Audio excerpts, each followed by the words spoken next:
Topik firman Tuhan pada pagi hari yang indah ini yaitu hidup anak-anak Tuhan yang sampai kepada panggilan Tuhan. Jadi bukan hanya sekedar selamat saja, tetapi kita sampai kepada maksud Tuhan di dalam hidup kita. Kita akan membaca, saudaraku, seturut dengan pembacaan Alkitab kita, yaitu surat Paulus kepada Timotius. Surat ini ditulis Paulus dari penjara, karena Paulus dipenjarakan karena berita Injil. Memang Paulus dipenjara, tetapi berita Injil tidak bisa dibelenggu. Paulus sendiri berkata, Injil yang kuberitakan tidak akan pernah terbelenggu. Surat ini dikirimkan Paulus supaya Timotius, saudaraku, sampai kepada panggilan Tuhan. Inilah surat penggembalaan yang dikirimkan Paulus kepada Timotius. Timotius harus melayani, harus menggembalakan. Tetapi bukan Timotius saja yang harus melayani, semua kita juga harus melayani. Karena semua kita ini, saudaraku, adalah anggota tubuh Kristus. Kita mempunyai tempat dalam tubuh Kristus. Oleh sebab itu kita juga mempunyai pelayanan kita masing-masing di dalam tubuh Kristus. Sama sebagaimana anggota tubuh saya ini. Semua anggota tubuh saya ini berguna. Semua anggota tubuh saya ini berfungsi. Barulah saya bisa berfungsi dengan baik. Demikian juga halnya dengan gereja Tuhan.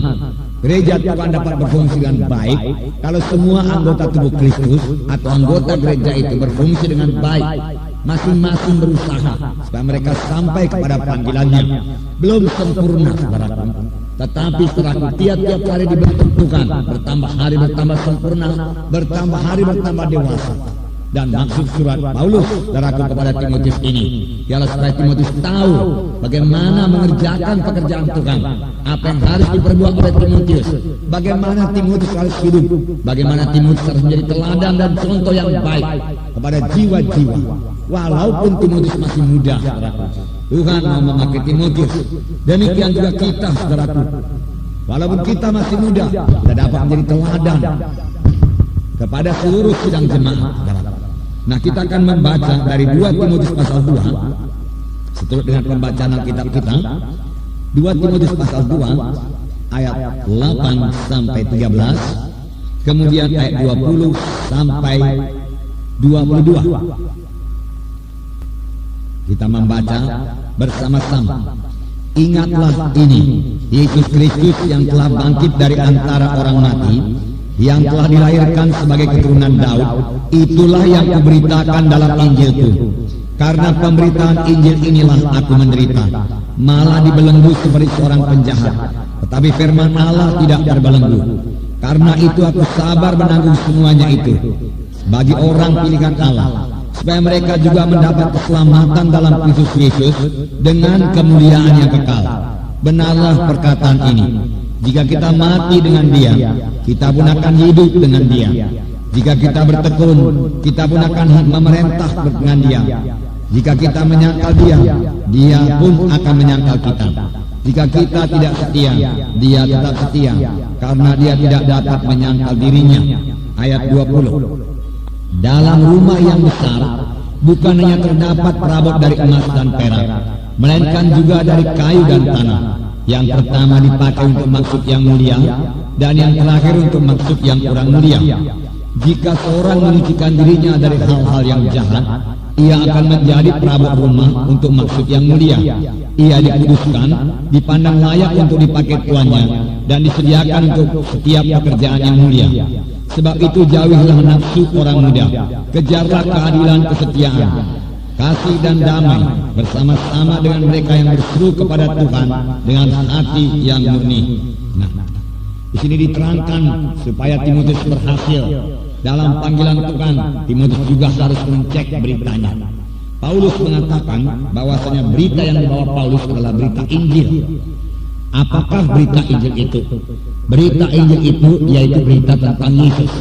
Paulus mengatakan tadi berita yang dia bawa adalah tentang Yesus Kristus yang telah bangkit dari antara orang mati, yang dilahirkan sebagai keturunan Daud. Itulah yang kuberitakan. Jadi Yesus anak Allah yang telah menjelma menjadi manusia. Tidak ada dosa dalam Yesus.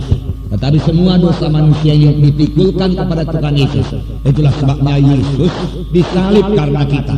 Inilah berita Injil. Inilah berita yang disampaikan Paulus. Inilah berita yang harus disampaikan oleh Timotius. Inilah berita kita juga, yaitu berita-berita tentang Yesus. Berita-berita tentang Yesus selalu diteguhkan Tuhan Yesus dengan tanda-tanda yang menyertainya. Kalau saudara, berita kita kurang dari tanda-tanda yang menyertai, perlu kita mencek kembali berita apa yang kita beritakan. Karena Tuhan Yesus hanya meneguhkan berita yang kita beritakan. Begitulah baiknya Tuhan itu, saudara. Kita membaca pada waktu Tuhan melayani di bumi ini, saudara, maka jiwa-jiwa menerima kuasa Tuhan. Tetapi dari manakah mereka menerima kuasa Tuhan? Dari iman. Dari manakah datangnya iman ini? Iman datang daripada pendengaran akan firman Tuhan. Seorang perempuan yang sakit 12 tahun dalam Markus 5, saudara sudah mengetahui ceritanya. Dia keadaannya makin parah, penyakitnya makin parah, dan dia telah menghabiskan uangnya untuk berobat. Keadaannya sebenarnya sudah tidak ada harapan lagi secara manusiawi. Apakah yang memberikan pertolongan kepadanya? Firman Tuhan mengatakan dia mendengar berita-berita tentang Yesus. Dan berita-berita tentang Tuhan Yesus ini menumbuhkan imannya. Sehingga dia berkata, kalau aku jamah saja jubahnya, aku akan sembuh. Ini tertulis dalam Markus pasal 5. Dalam Markus pasal 1 dikatakan, inilah berita, contoh-contoh berita yang didengarkan oleh perempuan yang sakit 12 tahun ini. Sebab dalam Markus pasal 1 dikatakan mengenai seorang yang berpenyakit kusta. Dia berseru kepada Yesus, Yesus anak Daud, kalau engkau mau, engkau sanggup menyembuhkan aku. Dia tidak bimbang akan kesanggupan Tuhan Yesus. Hanya dia bimbang apakah orang seperti aku ini bisa menerima pertolongan Tuhan. Aku kelihatannya tidak layak. Banyak juga orang demikian sekarang ini. Bahkan untuk menerima keselamatan saja, banyak orang merasa dirinya tidak layak. Padahal keselamatan itu adalah anugerah Tuhan semata-mata. Anugerah yang diterima dengan cuma-cuma, tidak usah dibayar. Keselamatan sudah sedia. Tetapi kita harus mendengarkan berita Injil. Yesus menjawab pada orang yang sakit kusta itu, aku mau, jadilah engkau tahir. Kemudian hati Yesus tergerak oleh belas kasihan, lalu mengulurkan tangannya dan menjamah orang kusta itu, dan orang itu sembuh ketika itu juga. Inilah macamnya berita yang didengarkan oleh perempuan yang sakit 12 tahun ini, sehingga berita itu menimbulkan imannya. Berita-berita tentang Yesus. Sampai sekarang, saudaraku, berita-berita tentang Yesus ini, saudaraku, perlu diberitakan dan harus diberitakan. Inilah yang kami beritakan dalam KKR. Kita memberitakan Yesus pengampun dosa. Saya membaca waktu itu, saudaraku, mengenai seorang yang lumpuh digotong oleh 4 orang yang dibawa kepada Tuhan Yesus.